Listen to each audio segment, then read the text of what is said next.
Guys, good morning and welcome to my channel, Jason Tumakas Realty. Nandito kami ngayon ni Mrs. Another finished project, Shore 2 Residences dito sa Mall of Asia Complex. Kung meron kayong gustong investment, guys, please PM lang po dito sa ating number and email address. I've been with the SMDC for 14 years, ayan, and one of the sales directors dito sa company natin. So ngayon may natapos tayong project sa Shore 2. Papakita namin, this one is a industrial type naman. So new concept, and thank you muna kay Sir Joe from USA, sir. Sobrang thank you sa tiwala nyo at kami yung napili nyo para mag-furnish ng inyong unit dito sa Shore 2 Residences Tower 3.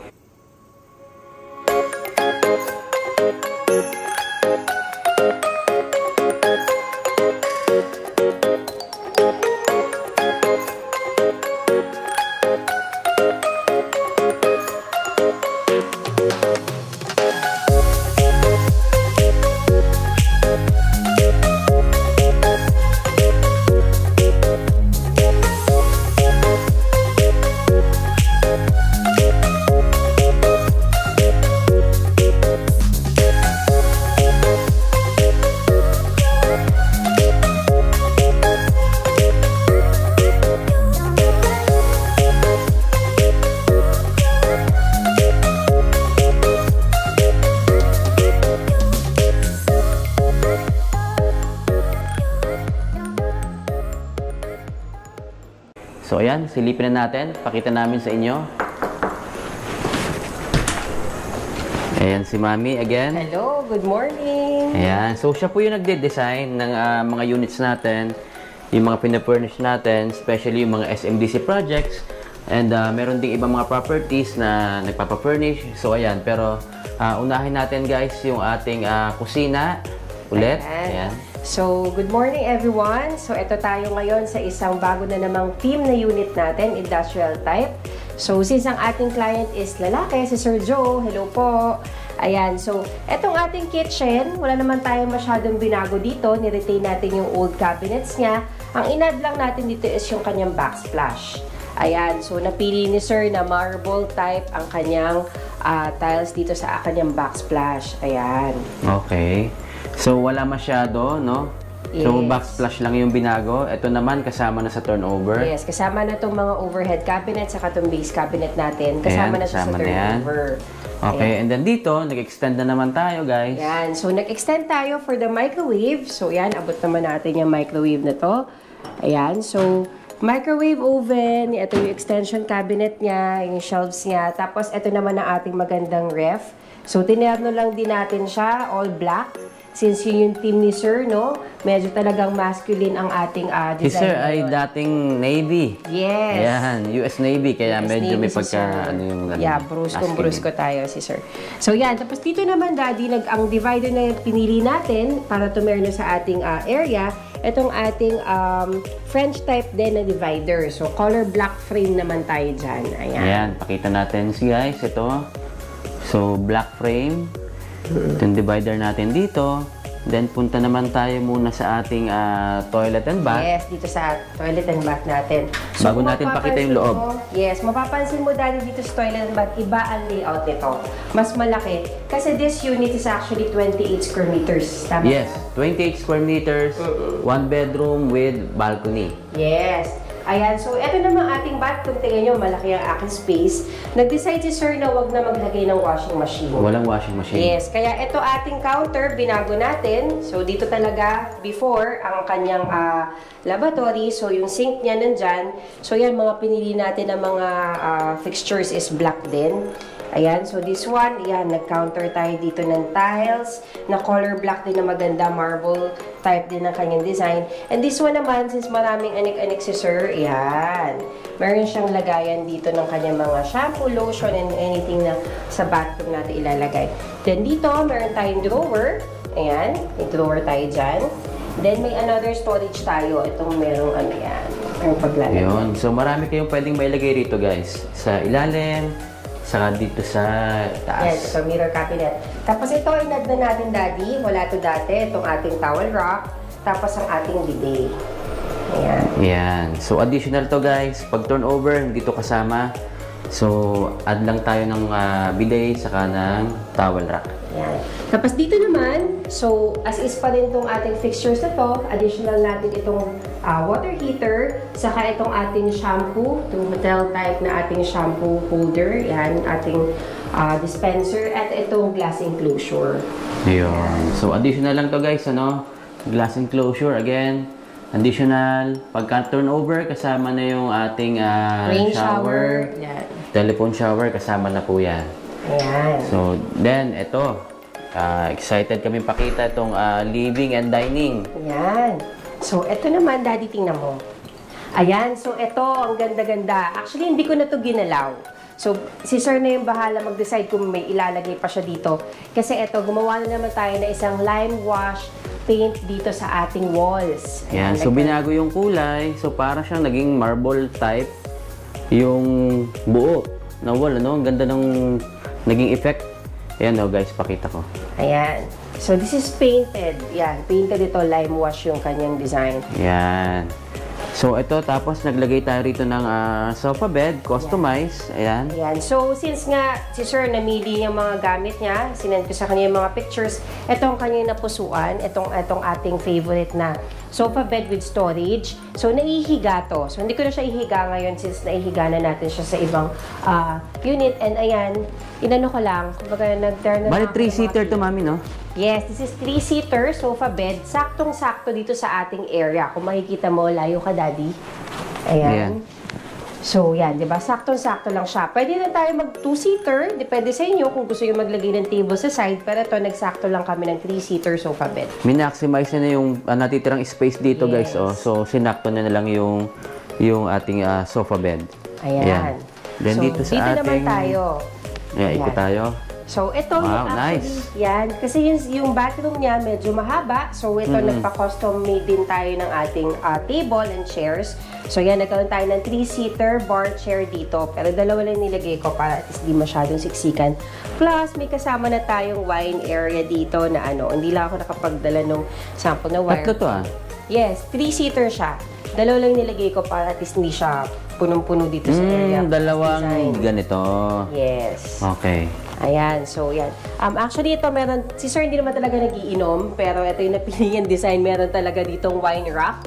Ayan, kung makikita nyo. So, lalagyan lang niya yun ng wine rack. So, ito nababago ng pwesto to. Pwede to dito, pwede sa kabilang side. So, may telephone lang tayo doon, kaya hindi tayo nag-ano. Tapos may papuso pa si Sir dito na. Yes. Yan, para sa ito, Sir Joe. Thank you, Sir. Ayan. Ayan. Thank you. So, yan. So, isa pa, Daddy, sa na-request ni Sir, gusto daw niya pagpasok niya, may makikita siyang halaman. So, yun. Yung ating buhay na halaman, Sir, nasa akin, ang aming regalo sa inyo. Pero this one is artificial plants. Yan, naglagay lang tayo ng mga plants dito para at least matagal ang kanyang buhay. Ayan, design lang natin yan dyan. Then, this one, Daddy, ang ating TV. Ayan, ang ating TV design. Kinomplement lang natin yung ating color combination na black and wood. Ayan. Tapos may hanging cabinet tayo dito. Ayan. So, another storage para kay Sir Joe. Ayan. So, ayan. May storage siya dyan. And dito din, dalawang hati siya. So, black na rin yung kulay. Yes, black na rin. Tapos ito, binagay lang natin dito na may pagka medyo dark brown, ano? So, bagay dito sa kanyang parang marble type style, pero dark. Yan. Yes. Then may mga stripe siya. Yeah. So, ayan. Ang ganda, guys, oh. Okay. And then, ayan. Puntahan naman natin yung ating bedroom. Ayan. So, dito, Daddy, kung makikita mo ang ating door, binago na natin ng ating slider. So, ito naman is French type sliding door din. Ayan, so nasasara din. Nice. Ayan. So, before, mami, may partition to, no? Yes, meron siyang partition talaga. So, guys, na yung wood na provided ng SMDC. Yes. So, pinatanggal yan ni Sir. Ayan. Tapos, pinalitan natin ng pintuan. So, ayan. Ganda, guys, oh. Ayan, para at least mas maliwanag dito sa kanyang unit. And ayan, mas view niya ang kanyang bedroom. Actually, kung gugustuhin niya, pwede pa siya maglagay dito ng curtain, ano? Yes, kagaya doon sa isa natin. So may option si sir na lagyan ng curtain dito Yeah. para hindi siya kitang-kita sa loob. Yeah, meron din isang option, Daddy, na pwede natin lagyan ng tint itong ating glass door. So si sir na yung bahala mag-decide. Yes, siya na yung kailangan. So sa ngayon, ito yung parang pinagawa niya muna. Yes. So and then the future, pagka gusto niya medyo may privacy, ayan. So pwede niya lagyan ng ano dito. Ayan. So, dito naman, kung mapapansin mo, Daddy, kasi ito, dinim ko lang yung ilaw para medyo may mood. Ayan, medyo tricolor ang ating ilaw. Ayan, ito, tricolor yan. So, itim din yung frame niya para at least bumagay, black and wood. And then this one, this is actually 54 by 75 inches, double bed. Kasya pa actually yung queen size, pero since gusto ko lang na magkaroon ng space si sir, both sides, kung mag-decide siya na maglagay ng table na maliit, pwede pa rin. So yan, very comfortable ang kanyang bedroom. Ayan, so kita pa rin niya yung television niya, 'di ba? And then dito, yan, may kama siya dito. And again, Daddy, tingnan mo ang ating wall. Yan, ano ko lang. Same doon sa living. Yan. So, para ang nakikita na mata mo, isang diretso dito. Ayan, meron tayo ditong lime wash again na paint dito sa ating bedroom. So, ang ganda kasi instead na wallpaper yung lagay natin, yan, very natural lang yung ating ginawa. Ang ganda. Yeah. Ang ganda na effect pagka may lime wash yung pintura. Yes. Ayan. And then dito, ayan. So, dito naman, ayan, nilagyan natin si sir ng vanity. Ayan. So, ako naman yung nag-propose sa kanya na maglagay siya ng salamin since wala naman siyang mirror sa iba. So, ayan, at least pag nagbihis siya, diba, tingin siya, ayan, hindi na kailangan sa bathroom. So, meron na siya dito.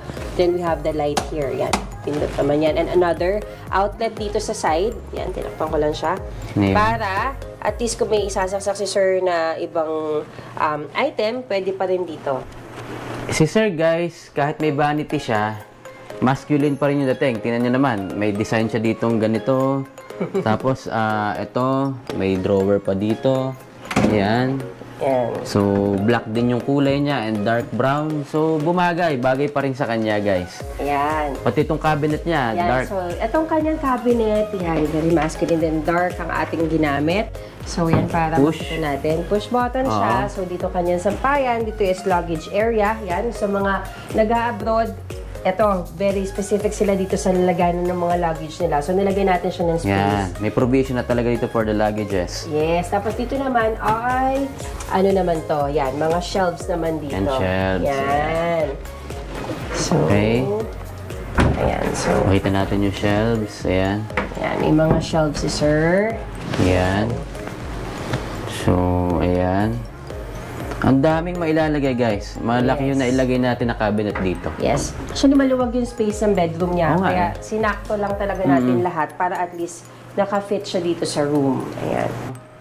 Again, guys, bago po kayo maglagay ng mga furnitures, appliances, and designs, sukatan nyo muna kasi ito talagang yun yung una namin ginagawa. So, ayan. Sukat na sukat tong cabinet dito. Yan guys, napakita ko lang ulit with the vanity. So, saktong-sakto. Yan. So, ito na yung beam niya. Ito na yung end niya talaga. Yan. Okay. And then, puntahan naman natin yung balcony. Nakapaglagay pa tayo rito ng... Ito ang aking favorite spot. For sure, favorite spot din ni sir kasi mahilig siya magkape. Ito. Mahilig magkape si sir. Ano? So, ayan. Sarap ng kape ni sir. Saktong-sakto. Ayan. So, dito naman, ayan. Hindi ako bumili nung parang mga ready-made na mga garden set or mga outdoor ano. Kasi naisip ko, masyado siyang malaki. Yes. So, ang ginawa ko, ayan, bumili lang ako dito ng mga item na kakasya dito sa ating area. So, ayan, at least ito, hindi siya kumain ng space. Meron pa akong ano dyan, daanan dyan. And kung gusto ko magkape, ayan, dalawa tayo dito, kasyang-kasya, di ba? Yeah. Ayan. Tapos facing siya ng amenities. So, yes, ayan, ang ganda. Facing na amenities si sir. Di ba? Ang ganda ng view mo sa umaga, sa gabi, sa hapon. Ayan. Ayan. Guys, mas malaki yung balcony nito kasi ito ay 28 square meters yung total size. Yes. Kasama yung balcony. So, kung mapapansin nyo, yung condenser na ilagay dito sa gilid. So, unlike yung iba na kasama na yung condenser para nasa balcony siya. Pero makakapaglagay ka pa rin ng ganitong table saka isa. Tingin ko kakasya pa rin yung isa. So guys, I guess napakita na namin ulit sa inyo lahat yung mga bagong design natin, industrial type, yung ating unit for Sir Joe. Again, maraming salamat Sir Joe sa inyong tiwala suporta sa Jason Tumacas Realty. So, thank you so much po. Pag meron kayong mga comments, suggestions, at iba pang mga naiisip, pwede nyong ilagay dyan sa ating comment section. Please subscribe na rin guys sa ating channel pag meron tayong mga furnishings, mga bagong tips and unit updates, project updates with SMDC. So, ayan, makikita nyo po, masusubaybayan nyo. Ayan, so again, gusto ko mag-thank you sa ating kapamilya dito sa ating paggawa ng unit, kay Jed Empanya Brothers, Jomar, Bojo, Tonton, and ating mga angels na si LJ and si Kim. Thank you so much, and hi din kay Wendell. Ayan, so thank you so much kasi tinutulungan nyo kami mapaganda ang mga unit. At of course, sa ating client at friend na si Sir Joe, forever friendship ito. And super thank you kasi, alam mo, ang saya lang daddy kasi ang mga client natin, nagiging talagang kaibigan na natin, diba? Naging ninong na natin. Talagang long relationship ang ating dito. So thank you so much na tiwala nyo po sa amin. So subscribe lang po kayo dito sa Jason Tumacas Realty. And thank you so much everyone. So again guys, palagi nyo tuparin ang inyong mga pangarap.